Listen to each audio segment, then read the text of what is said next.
Hello and welcome to Trails Worth Hiking, the show that brings you some of the most interesting backpacking and trekking routes in the world. I'm your host, Jeremy Pendry. In the first part of the show, we bring you the story and history of a trail. Then we tell you what it's like to hike the trail and how you can do it.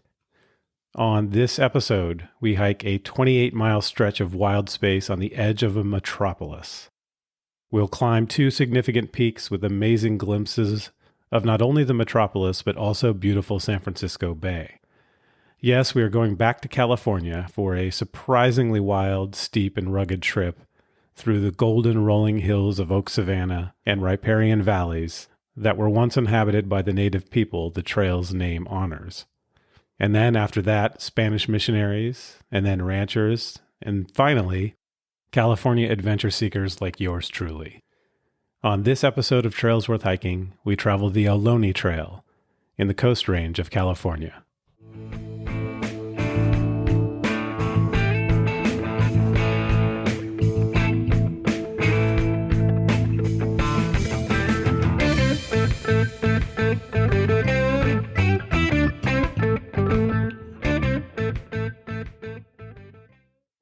Welcome to the show, everyone. Don't forget to reach out to me with suggestions for possible trails to cover on the show at trailsworthhiking@gmail.com. So let's get into the show. In 2005, I moved back to the Bay Areas after many years of living in Los Angeles. At the time, I met a friend through work who I found had done some backpacking and trekking, and of course, I talked his ear off about hiking. And after a while, he started telling me about another friend he had that also loved backpacking too. And eventually he decided to get the three of us together to do a hike. We settled on doing a 2-day, 1-night hike on the Ohlone Trail in the East Bay, close to where I live, east of San Francisco. And this was a trip that was close to home and that we could do in a weekend. We ended up hiking the most typical route, which is from this area called Sunol to Del Val Reservoir in Livermore, or behind Livermore. So we hiked a good portion of the trail, but not the entire trail. We hiked it in October 2006, and the hills were golden and dry. I guess some might call them brown in California when they're dry, but let's call them the golden hills of California. I remember seeing a tarantula on the trail. The male tarantulas are often out in the fall looking for their mates. I also remember seeing a bobcat on the trail, which was kind of cool. And my friend Bill from work and I are still friends, but we've never backpacked or trekked together since then. Bill, being a backpacker and a trekker, but not an avid one like I am, wisely stepped out of the way and let the third person of that trio, Tony Wong, and I start planning our own trips together. And Tony and I, both being severely afflicted with the backpacking and trekking bug, have been doing hikes together ever since. Since that first trip on the Ohlone Trail, Tony and I have hiked together thousands of miles, including the Tahoe Rim Trail and the John Muir Trail and the Manaslu Circuit in Nepal and dozens of other trips. In any event, since 2006, it had always gnawed at me a little bit that we didn't hike the entire Ohlone Trail. We hiked the most popular section of it, but there is an earlier section that starts in Fremont at the trailhead to Mission Peak and adds several miles to the trip to make it a total of 28. I think it adds maybe 7 or 8 miles to the trip. And I meant to eventually go back and do the entire hike. So in March 2022, I finally decided to hike the entire trail. But before we talk about the hike itself, let's back up and talk about who the Ohlone people were. The Ohlone people were the native peoples who occupied the San Francisco Bay Area from Monterey Bay and inland to Salinas, all the way up to the top of the San Francisco Bay. So a pretty good stretch of what is now considered the sort of metropolitan Northern California. These native peoples were called the Costanoans by the Spanish, which is just a word in Spanish that means coast dwellers. The language the Ohlone spoke is from the same language family as the language the Miwok people spoke. The Miwoks are also a nearby group of peoples. And the Ohlones, or the Costanoans as they were known, had more than 50 distinct landholding groups. And they did not view themselves as part of the same group. So this was not a unified group of peoples, but 50 different related groups that lived side by side. They survived through hunting, fishing, and gathering. They would process through crushing acorns, which were a big part of their diet from the oak trees in the area. Also other nuts and berries, in addition to their hunting and fishing. They lived in domed-shaped houses made of tule mats. Tule is a kind of reed that grows here in the delta of the San Francisco Bay. And they actually used the tule reeds to make boats as well.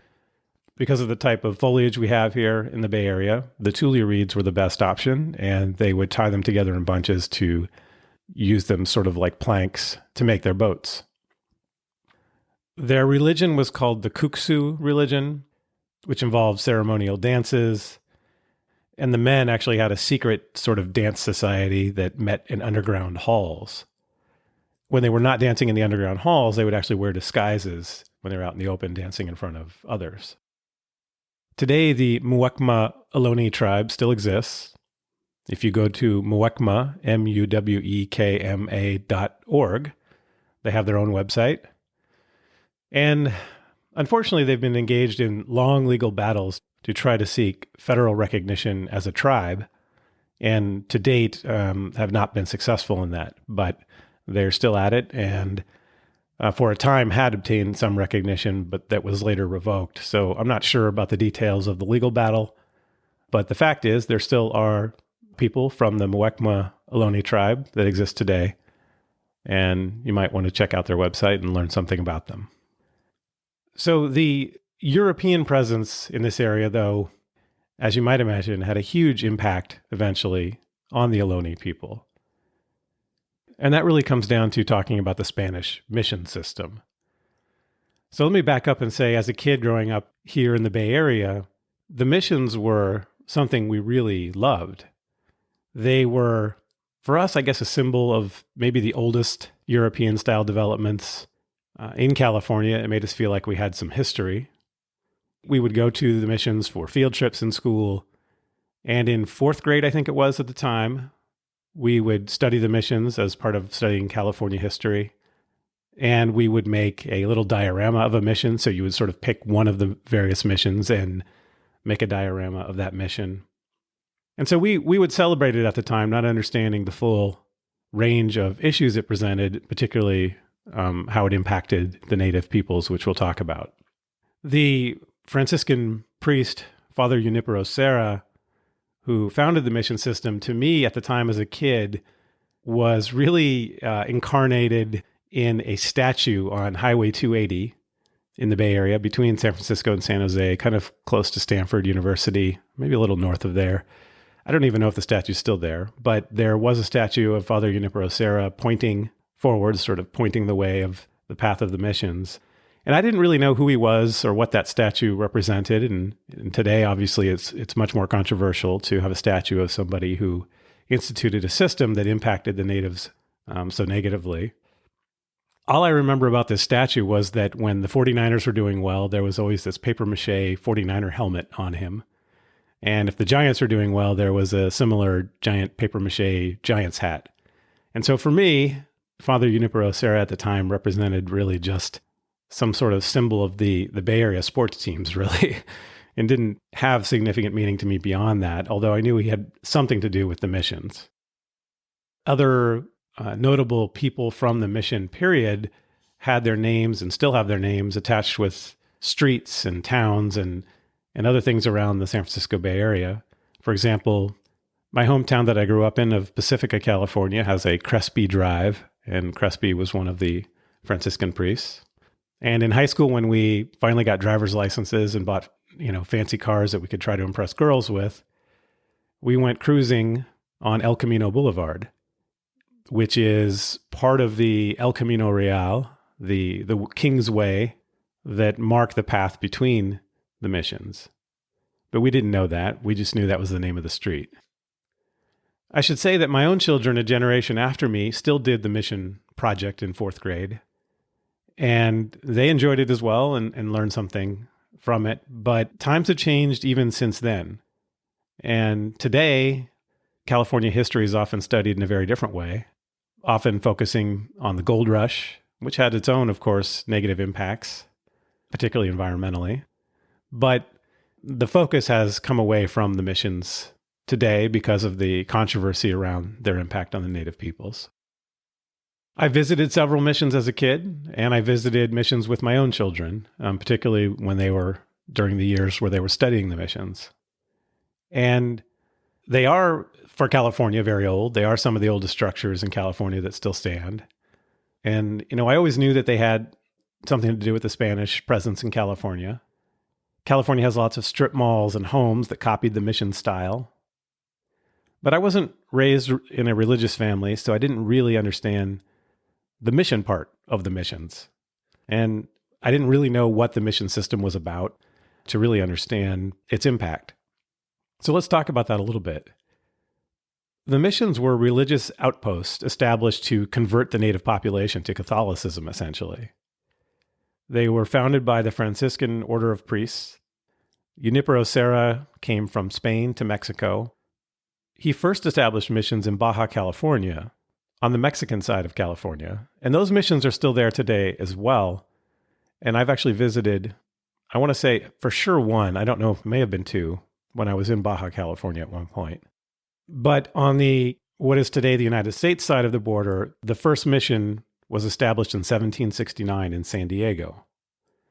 And Father Serra traveled 700 miles on foot from San Diego to Sonoma and established 9 missions along that route. Eventually, there were 21 missions in what was called Alta California, which is the American side of California versus the Mexican side, that were built between 1769 and 1833. Serra, by the way, died in 1784, so he didn't live to see them completed, but he mapped the route and established the first 9. When completed, the missions were about 30 miles apart from each other.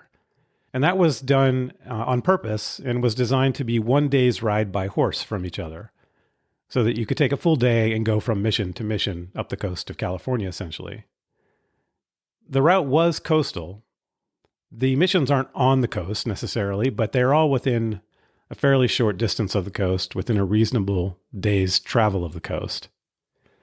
One of the sort of legendary, interesting facts about the missions that I'm not sure how much confidence we have in its accuracy, but let's go with it, is that the missionaries planted mustard seeds that they brought from Europe, from Spain, along the route to sort of mark the El Camino Real, the trail between the missions. And today, California is full of this yellow flowered mustard plant, which is an invasive species from Europe, but does have a certain charm to it and is pretty when it blooms. And the story goes that it originally was planted as a way to mark the route between the missions. As I've mentioned, the route was later called the El Camino Real, the King's Highway.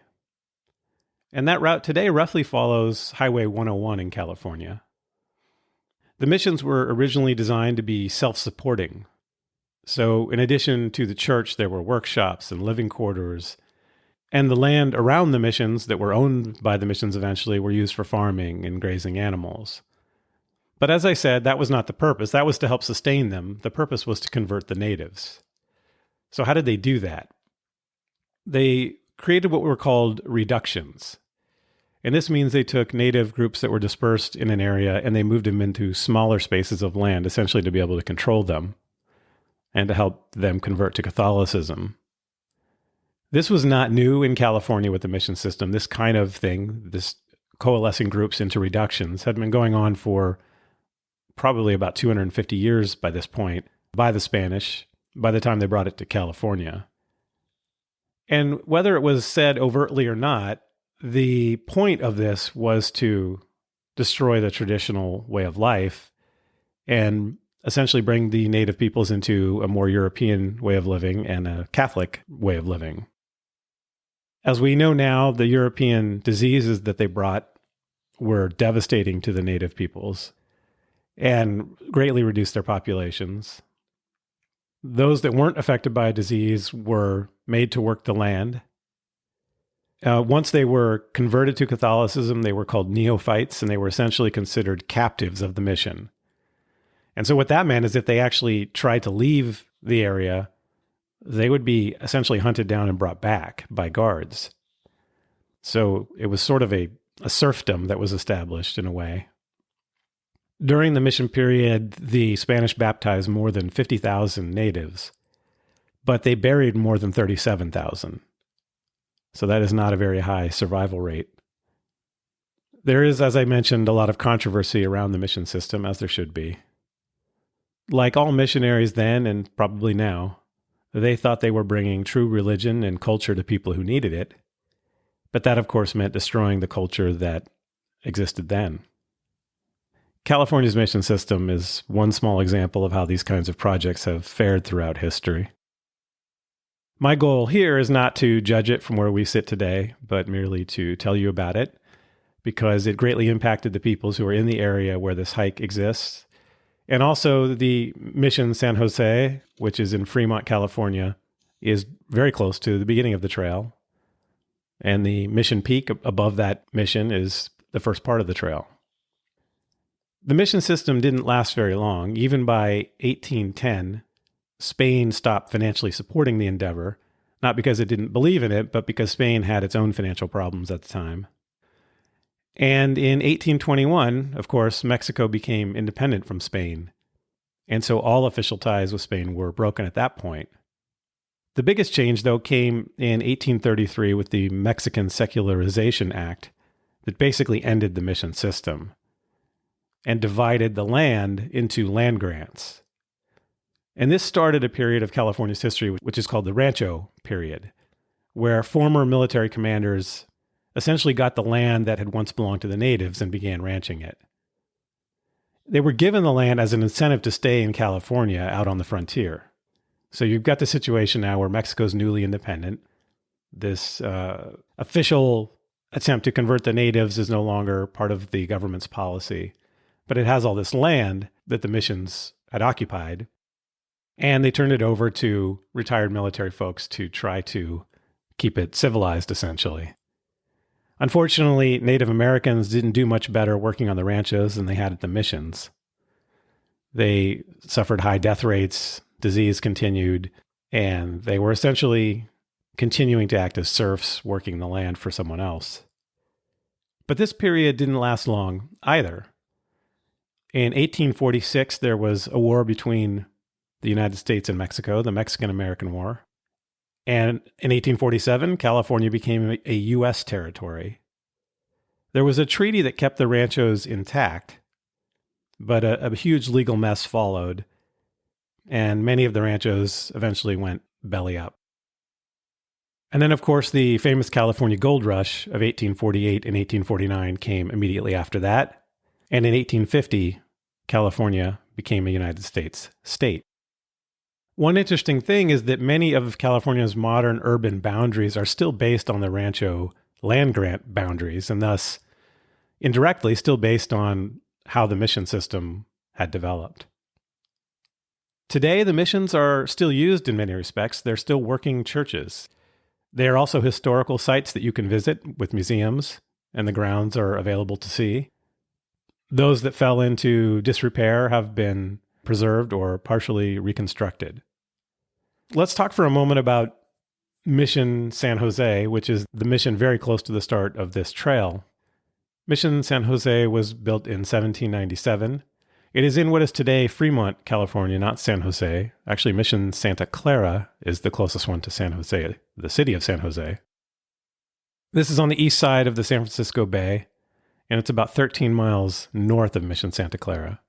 So actually fairly close as far as the missions go, being typically spaced a little further apart than that.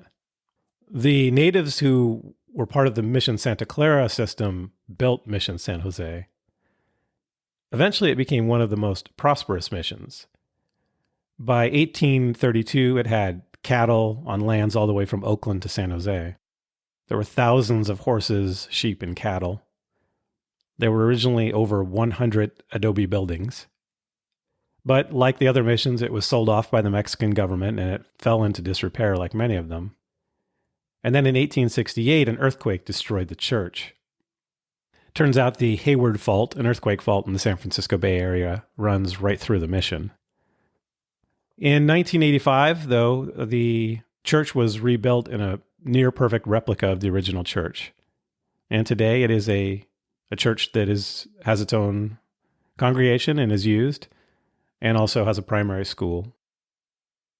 So I think, as I mentioned, this area is rolling hills, though pretty steep hills.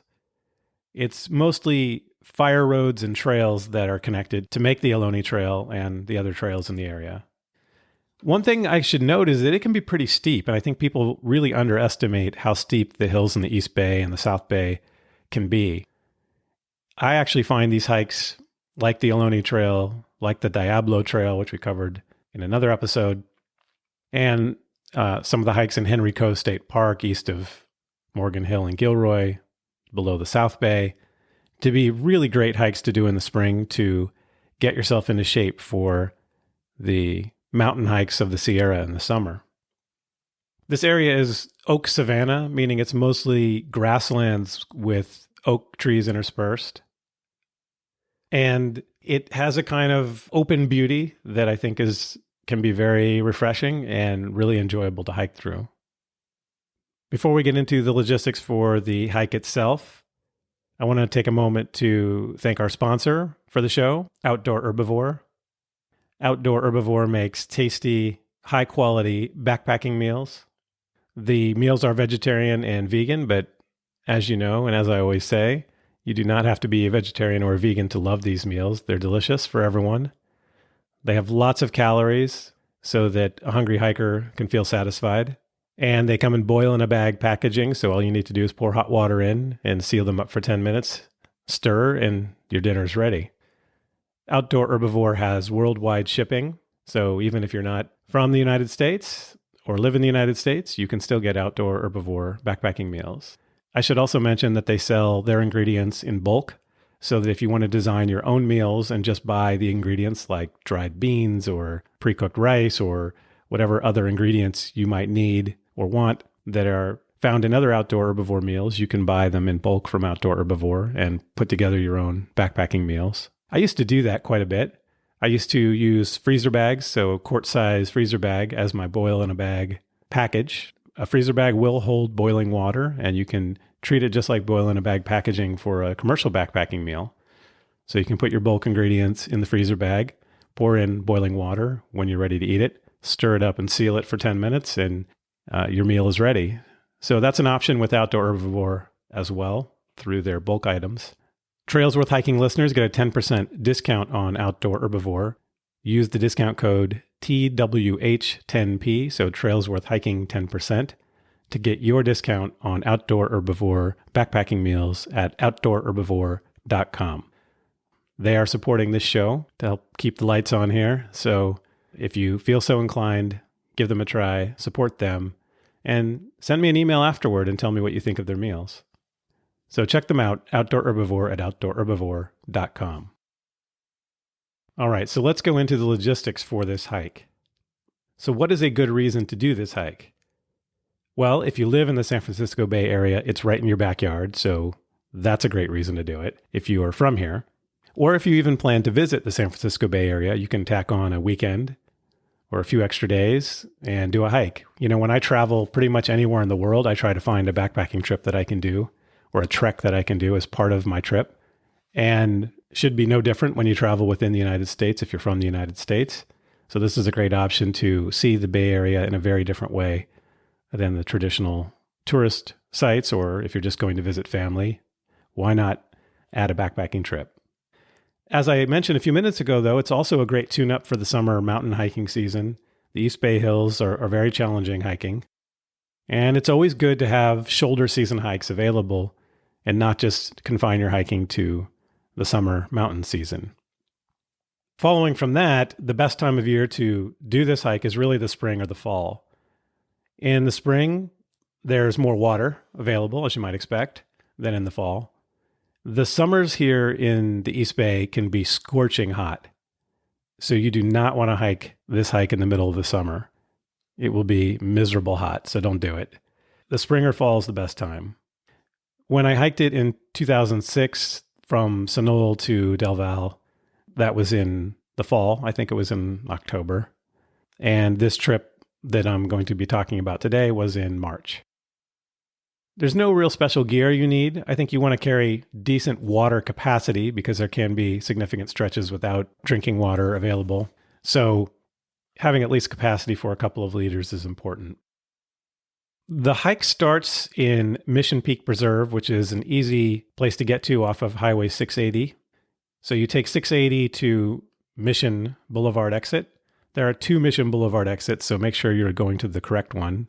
Coming from north to south, it's the first Mission Boulevard exit. That's in Fremont, California. If you're starting the trip in Sunol, doing the shorter version, maybe if you only have less time, if you only have a couple of days, that's also off of 680. There's a Sunol exit. And if you're starting at the other end at Del Val Park, that's off of Highway 580. You get off in Livermore, and you drive about 10 miles past the city of Livermore. Let's talk about permitting for this. I'm actually excited to talk about the permitting here. And that may sound like a strange thing to say, but the permitting situation here really makes the hike convenient. And that is because the permit itself is also the map for the hike. So when you go online and you order your permit, or you call the East Bay Regional Park Service and get the permit, they send you the permit, and it's good for 1 year. So once you get the permit, you could do the hike anytime up to a year. And the permit itself is the map of the hike, and it's a fantastic map. It's called the Ohlone Wilderness Trail Permit. It has the entire route mapped out, highlighted. Every single junction on the trail is numbered on the map. And when you are hiking the trail, there are posts, physical actual posts with those same numbers on them, and with a red oak leaf, which is the symbol for the trail, so that you can really follow along on the map. And it is marked from west to east, so it's marked from the numbers starting at number 1 on the Mission Peak side and going all the way up. I think it's in the 30s or something when you get to the other end in Del Val. Okay, that said, you have this fantastic map, you've got your permit, and I think the permit costs, $8 or something like that. The more difficult thing is to reserve the campsites along the way. This is not an open camping situation, so you do have to reserve one of the camp areas that's along the way, and there are several. And I believe you can reserve up to about a month in advance. I think it said 4 weeks in advance. Although I seem to remember calling even before that and being able to get a spot. So I'm not sure exactly how it works, so you might want to look that up on the website. But I do mention it because these sites can fill up. Depends on when you're going. If you're going in a very desirable time like April or October, the sites can fill up. So definitely call several weeks ahead and reserve your campsites. So you need both the permit and the campsites reserved. And we'll talk a little bit more about the campsites when we talk about the trail. The trail is about 28 miles long. There are a couple of side trips that can make it a little longer, so probably in the neighborhood of 30 miles, which is about 50 kilometers. I recommend doing this trip over 2 nights and 3 days. The way I did it is I actually started the afternoon of the first day. So I worked from home during the morning, got in my car, drove to the trailhead, started in the afternoon on a Friday, and finished up by lunchtime on Sunday. 2 long days is definitely possible. If you're doing the Sunol to Del Val version, the shorter version certainly can do it in 2 days. But even if you're doing it all the way from Mission Peak to Del Val, you could do it in 2 days if that's all of the time you have and you're an aggressive hiker with a pretty light setup. Which way to go? Well, as I said, both times I went west to east, probably because that's the way the map is set up. But one of the reasons that west to east might make the most sense is that the east end is really steep downhill. So if you were to start on the east end, your first couple miles are basically straight uphill. That said, when you start all the way at the very beginning at Mission Peak, it's pretty much the same thing. The first couple miles are straight uphill. So Sunol is really the easiest place to start, but if you're doing the entire trail, you don't have that choice. So at either end, you're going to be starting uphill if you're doing the full trail. But I would probably do it west to east if you're just looking for convenience and using the map. So how do you set this up as far as getting picked up and dropped off or shuttling? You could have someone pick you up or drop a car at the back end. That's what I did. My wife, Andy, picked me up Sunday at 1 o'clock at the Del Val end. If you're going the other direction, finishing at Mission Peak, That is actually a more urban area, and you could probably get an Uber from that end if you needed to go back to your car the other direction. If you finish at Sunol or Del Val, be aware that there's probably not going to be cell reception, and so you need to arrange a ride in advance if you're finishing at that end, or at least have dropped off a car. All right, let's talk about the hike. So as I mentioned, you start by going down Mission Boulevard, you turn left on this road called Stanford Avenue, and you drive to the end of Stanford Avenue up the hill, and you get to what is called the Stanford Avenue staging area. And this is at about 390 feet in elevation. The thing to know about this area is that it is a very popular trailhead for day hiking. As a result, there is almost never good parking, and it's a wait until somebody gets in their car to leave. It's kind of a zoo, and it's not a great place to park. I, fortunately, on a Friday afternoon, was able to find a spot that wasn't an actual marked parking spot, but was along the side of the road, right up against the parking lot, and it worked out just fine, and I got lucky in that respect. But it can be difficult to find parking there, so keep that in mind. Parking at off hours, early in the morning or later in the afternoon might be better, or having someone drop you off. There has actually been a long fight to expand the parking at this area, but the homeowners in the area have opposed it. And someday there may be more parking, but right now it's a pretty tight fit for the number of people that use this area. So as I said, I arrived in the afternoon and I began my hike at the Mission Peak parking lot trailhead. All right, I'm starting my trip out at the Mission Peak Reserve, starting out the Ohlone Trail at around 1:30 on Friday afternoon. Going solo. Weather is cloudy. We haven't had rain for a couple of months, but then yesterday we got a little bit of thunder and rain, and today still a little bit drizzly with clouds. Mission Peak right now is completely in the clouds. And so I'm starting out day one of the Ohlone Trail. I'll be only hiking about 4.5 miles today, but it's over 2,000 feet of gain before I drop down to where the camp is. So quite a bit of uphill coming up, and looking forward to a good 3 days of hiking.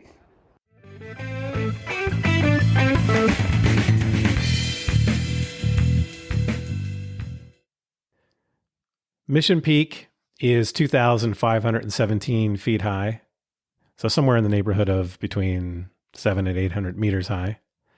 It's a little over 3 miles from the trailhead to get to the top of Mission Peak. It's a short detour from the main trail. I highly recommend taking that detour if you're on this trail. It doesn't add that much time and distance to your hike, and it's really an amazing view from the top of Mission Peak. You get a huge view over the South Bay, the bay itself, San Jose, all of that. Since 1990, on top of the peak, there has been this strange, bizarre, let's call it a sculpture. It's called the Mission Peaker. And sculptor and park ranger Leonard Page built this little post that's there at the top of the mountain to raise environmental awareness. He sealed inside it a crystal and Ohlone charmstone replica.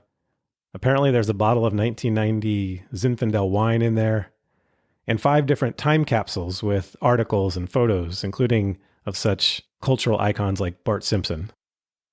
Apparently, the post and the items inside were designed to be opened in 100 years. So that's what that tower is when you get to the top of Mission Peak that you'll see. When I got to the top of Mission Peak, the wind was blowing incredibly hard, so I didn't stay too long, but the view was incredible. And then after visiting Mission Peak, it's not very far at all to the Eagle Spring Backpack Camp. So that's in the neighborhood of 4 miles from the trailhead, but maybe it's a little more than that when you add in the detour to the summit. After summiting Mission Peak, I arrived at camp. I made it to Eagle Spring Backpack Camp at about 3:30. There's 4 sites here. I'm in site number 4, and I'm the only one here. It's a pretty nice view of Mount Diablo off in the distance. It's really windy. My site has got a big tree covering it, some kind of bay tree, but it's pretty windy. Trying to figure out where to set up the tent. I went to the top of Mission Peak along the way, and going up toward Mission Peak, there were a lot of day hikers, and I'm not sure they knew what to make of me carrying a backpack. But because I carry lightweight gear, it's not such a big backpack as to obviously be an overnight pack. So people gave me some quizzical looks. But I made it to the summit up there, and it was really windy on top of Mission Peak, but a beautiful view. And then came down from the peak and headed toward the backpack camp. So it took me about 2 hours to hike up here from the parking lot. A little over 4 miles in, I think, maybe 4.5, maybe 5 if you include the detour to Mission Peak. You can probably hear the wind. Could be a rough night here if the wind doesn't calm down. And I'm not sure if anyone else is going to show up, even though it is a Friday night. I could see my breath hiking over here, so I think it's going to be pretty darn cold tonight.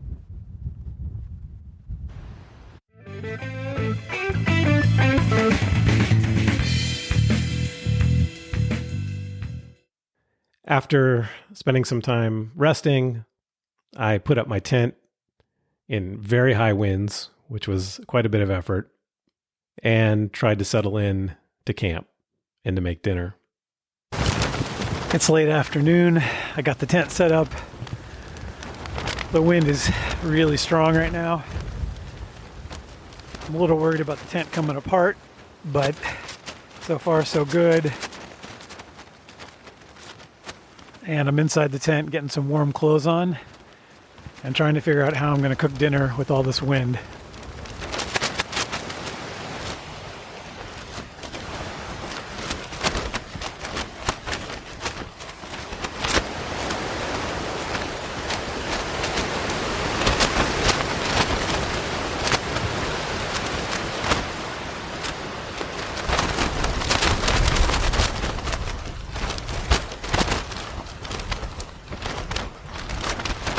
I'm hoping the wind dies down once it gets dark.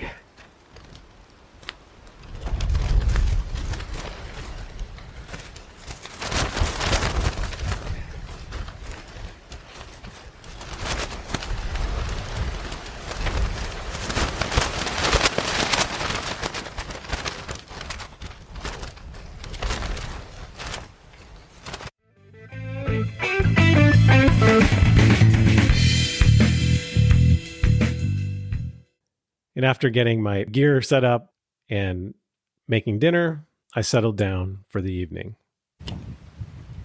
Well, I've settled into my tent, into my sleeping bag, trying to warm up my toes. The wind is still going strong, though I was able to at least get some water to be lukewarm so that I could make dinner. The tent is still holding together, knock on wood. And I'm glad I brought my 15-degree sleeping bag rather than my 22-degree quilt. With the wind, it really helps to have the full sleeping bag. And also glad I brought my canister stove versus an alcohol or solid fuel stove, because at least it still works even with high winds. So, a few gear items that seem to have helped so far. Nobody ever showed up to the other 3 sites at this backpack camp, so it's just me here for the night. I can see the 680 freeway off into the distance down in the Sunol Valley. Tail light says it's getting dark. And I was able to send messages via text through my Garmin InReach to my wife and kids. I bought a Garmin InReach because I've been doing more solo trips. Garmin InReach Mini, or actually a Garmin InReach Mini 2. Because I've been doing more solo trips and had some issues with my back at various times, and so I wanted to be able to have the ability to call for help in case of an emergency, and also to check in daily with my family. So I'm gonna stay in the tent for a while and stay warm before I get up and brush my teeth and finish camp chores, and just watch it get dark and hope that the wind dies down.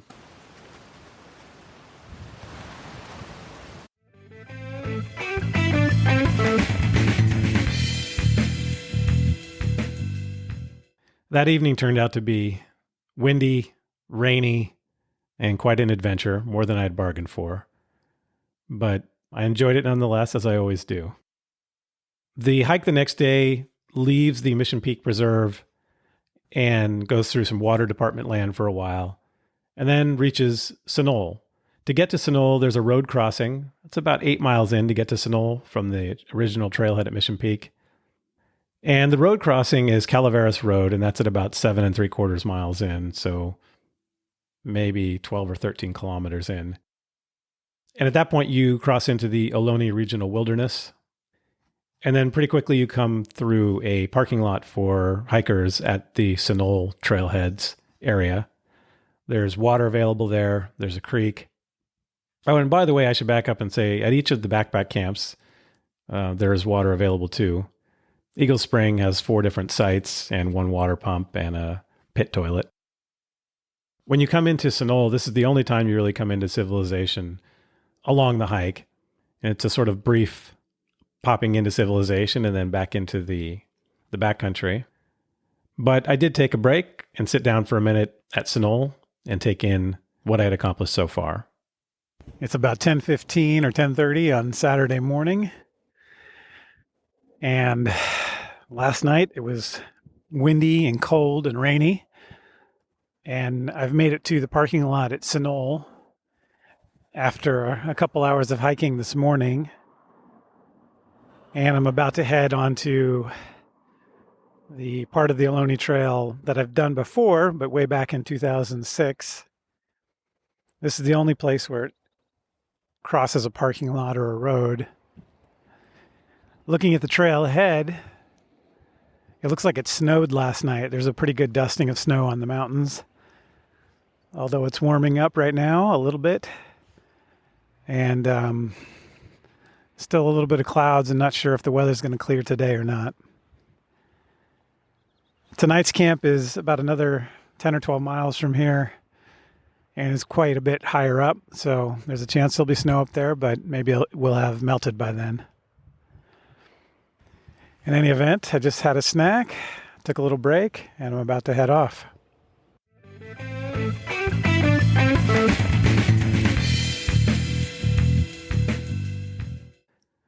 Several miles after Sunol, you get to the Sunol Backpack Camp. This is the only available water between the Sunol Trailhead and what's called Doe Camp, which is quite a bit later. So if you're short on water, the water source, the water pump, which is from a well at Sunol Backpack Camp, is a good option to refill your water. I haven't camped at the Sunol Backpack Camp, but it's got a few interesting dispersed sites. The sites tend to have nice views. They're kind of overlooking a valley. It's an interesting area. There's some trees. There's an old pit toilet that I wouldn't want to use. It's a good option if you are hiking the entire trail and trying to do it in one night, 2 days. This might be a good place to spend the night. But I wasn't going to be camping at Sunol, and I kept going and started gaining ground and coming into more open space and hiking higher and higher toward Rose Peak and the campground below Rose Peak, which is called Maggie's Half Acre. I did mention Doe Camp. That's primarily a horse camp that's pretty close to Maggie's Half Acre, but before there. And that's an option. You don't need to have a horse to be camping in that area. It seemed to be kind of an open field setup. But Maggie's Half Acre is a great spot with 3 separate campsites. I really enjoyed that camp area. That's where I had camped in 2006 as well. When we hiked from Sunol to Del Val, we stopped at Maggie's on that trip as well. So on the way to Maggie's Half Acre, I was getting higher and higher in elevation and starting to come across patches of snow. This is in March, and we had had some weather the night before, as I mentioned. And it got more prevalent as I got higher up. So there was actually a fair amount of snow spread across the ground. And I got into Maggie's Half Acre, site number 1, which is a good site, and set up camp. It's around 5 o'clock. And I made it to Maggie's Half Acre and set up camp. I'm in site 1, which is a really nice site. Some huge oaks and plenty of room. It's pretty cold. Sun's going down. It's not windy like last night, so that's good. But there's snow on the ground here at Maggie's Half Acre. Not snow everywhere. I was able to find a site without any snow, but there's snow pretty close to my tent. And I filled up water from the well. There's one other group of 4 people in one of the sites. And then the third site here, site 2, is empty. And I'm going to make some dinner and probably go to bed early because it's going to get really cold. It's kind of a northeast facing camp area. So it's got a nice view of Mount Diablo and east into the Central Valley of some of the windmill farms out there. But not a lot of sunlight, and the sun is already dipped behind the hill. And it's starting to get chilly, but I've got all my warm clothes on and feeling pretty good, and I'm about to make dinner. Had a long, hard day. Never really warmed up that much today. It was pretty cool most of the day. I'm not sure how many miles I did, maybe 14 or so from the map, but it was a long, hard day, hiking from 8 in the morning till 4 in the afternoon. And I'm looking forward to a long, cozy night in my sleeping bag.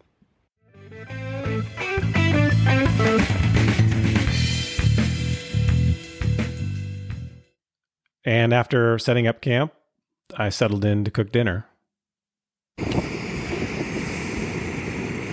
Got the stove going,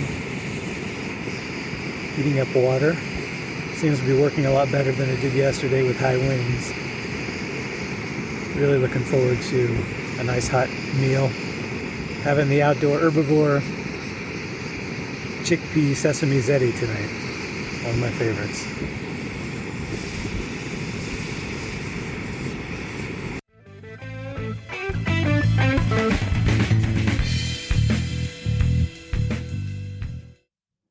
I had an enjoyable night at Maggie's Half Acre, and early the next morning, had a beautiful view across the valley from my tent, and enjoyed breakfast in bed.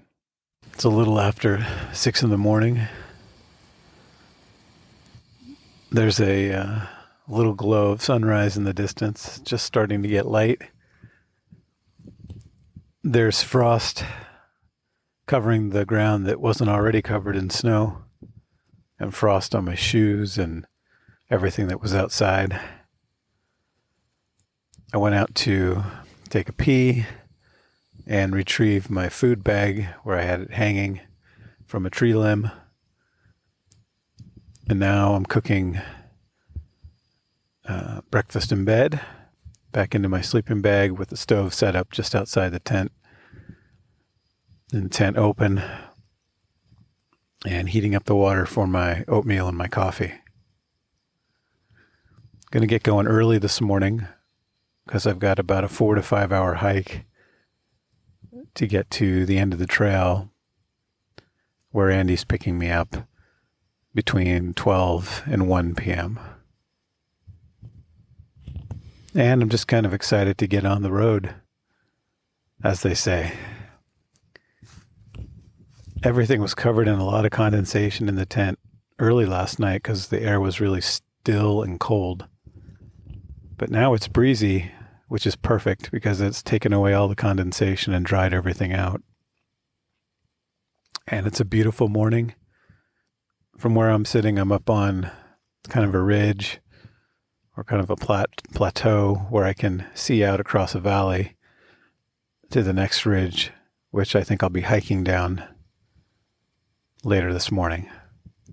And beyond that, into the Central Valley of California and the Delta. All right, I'm going to get my breakfast ready.